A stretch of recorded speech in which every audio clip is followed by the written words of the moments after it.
La quatrième facette de comment prier, c'est de prier avec amour. Et cela, on peut le voir dans la première lettre que Paul, Sylvain et Timothée écrivent aux Thessaloniciens. Parce qu'ils sont confinés et les Thessaloniciens sont confinés de sorte qu'ils ne peuvent plus se revoir.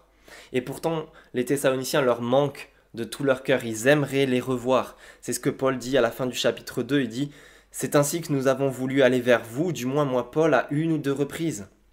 Au chapitre 3, il dit: c'est pourquoi, n'y tenant plus, nous vous avons envoyé notre frère Timothée pour vous affermir et vous encourager dans votre foi, afin que personne ne soit ébranlé au milieu des difficultés présentes.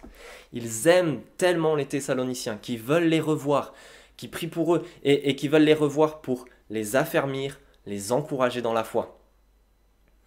Mais Timothée, qui a été envoyé, revient avec de bonnes nouvelles et les Thessaloniciens sont fermes dans la foi, malgré la persécution, les difficultés qu'ils sont en train de vivre pour eux. Et à la fin du chapitre 3, ça n'empêche pas Paul, Sylvain et Timothée de vouloir encore les revoir. Ils disent: nuit et jour, nous le prions, Dieu, avec beaucoup d'insistance, de nous permettre de vous revoir et de compléter à ce qui manque à votre foi.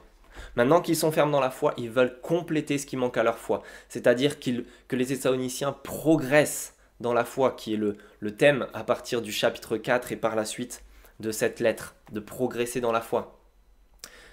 Alors cet amour, ces prières et ces demandes pour revoir les Thessaloniciens peut nous inspirer nous aussi à prier avec amour pour les gens qui nous entourent. Prier pour leur foi, que ce soit pour leur affermissement dans la foi, que ce soit pour leur progrès dans la foi. Pourquoi pas commencer à s'organiser pour prier pour différentes personnes, peut-être au travers des jours de la semaine, pour prier pour plusieurs personnes et de façon récurrente d'une semaine sur l'autre. Ou pourquoi pas tenir un cahier de prière en notant le nom de personnes, peut-être même avec leurs photos, ou que sais-je, juste pour prier avec amour. Pour des personnes de manière récurrente et de prier pour leur foi, pour leur affermissement, leur progrès, les difficultés qu'ils rencontrent. On peut trouver toutes sortes de moyens de s'organiser, mais prions avec amour pour la foi de ceux qui nous entourent.